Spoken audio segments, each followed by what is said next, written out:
7 people are alive right now who were born before recorded history. Not saints, not symbols.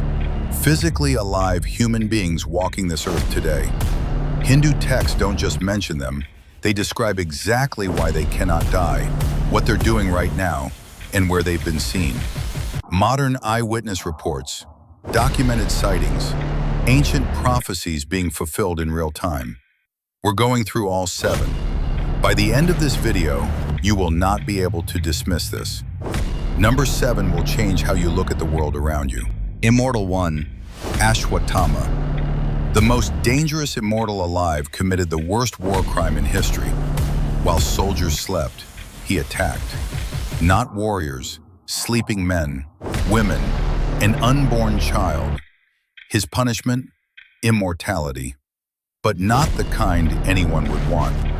A festering wound on his forehead, never healing, never closing, for thousands of years.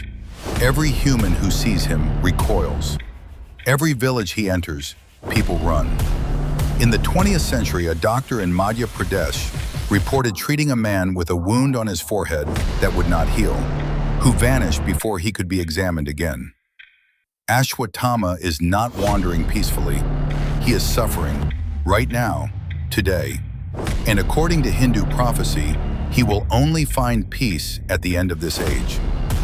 We are still in that age. Immortal 2, Hanuman. He is the only immortal on this list who chose immortality out of pure devotion. Hanuman asked for one thing, to remain alive as long as the name of Ram is spoken anywhere on earth. Think about that. Every temple, every prayer, every child named Ram, every time someone says that name, Hanuman's life extends. He is not wandering in suffering like Ashwatthama. He is present wherever Ram is worshipped. The Ramayana describes him as witnessing the Mahabharata. The Mahabharata describes him sitting on Arjuna's chariot flag. Tulsidas, writing in the 16th century, claimed to have met him personally.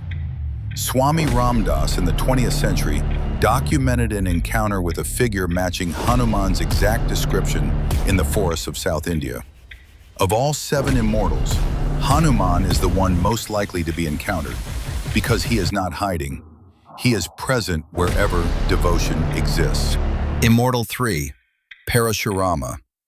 He is the only immortal on this list who is still actively fulfilling a purpose. Parshuram, the warrior sage with an axe, is described in Hindu prophecy as the teacher of the next avatar.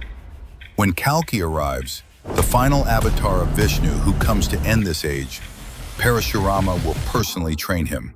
He is not wandering, he is waiting, preparing.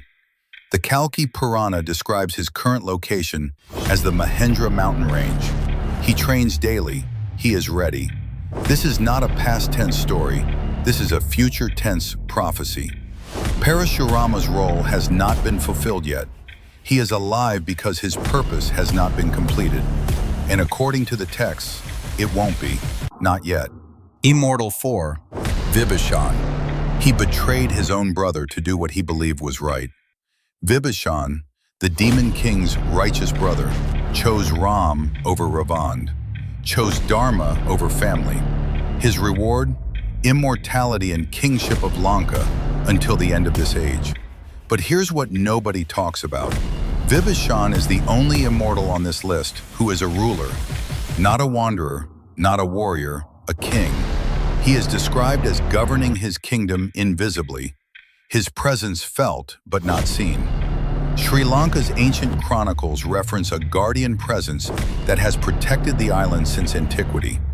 Vibhishan chose the harder path, betraying blood for principle, and he lives with that choice forever. Immortal 5, Kripacharya. He taught the greatest warriors in history and outlived every single one of them. Kripacharya was the royal teacher of the Kuru dynasty. He taught both the Pandavas and Kauravas. He fought in the Mahabharata war. He watched every student he ever trained die. His immortality is described as a burden, a teacher who cannot die watching generation after generation of students perish. The Mahabharata states he will be one of the teachers of the next age, that when this civilization ends and a new one begins, Kripacharya will teach again. He is preserved not for what he did, but for what he still has to do. The eternal teacher, waiting for the next generation of students that will only arrive at the end of the world as we know it. Immortal 6, Vyas. He wrote the Mahabharata. He is still alive to watch everything he wrote unfold. Ved Vyas, the sage who compiled the Vedas, wrote the Puranas, authored the Mahabharata, is described as immortal specifically so he can witness the age he documented. Think about what that means. The man who wrote the story is alive to see how it ends. He is described as meditating in the Himalayas, available to those who seek genuine wisdom.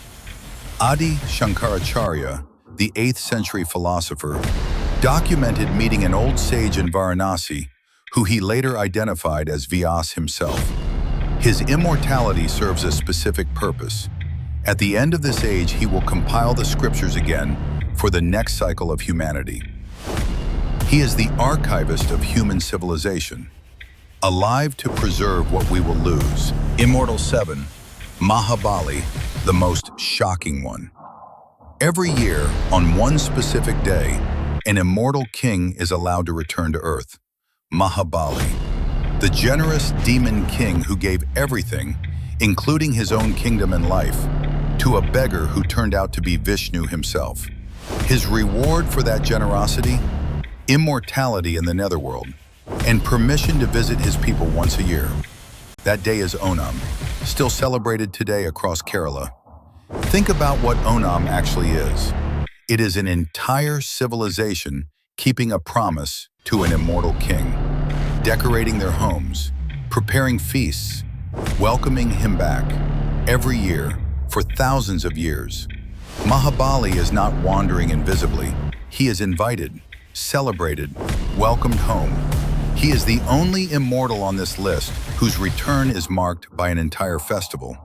And he comes back every single year. 7 immortals, each alive for a different reason, each fulfilling a different purpose. Ashwatthama suffering for his sins, Hanuman present in devotion, Parshuram waiting to train the final avatar, the Bishan ruling invisibly, Kripacharya preserving wisdom, Vyas archiving civilization, Mahabali visiting his people every year. These are not fairy tales. These are documented accounts spanning thousands of years across multiple texts, multiple centuries, multiple independent sources. One of them may have walked past you today. Which immortal do you think is most likely to still be alive? Comment below.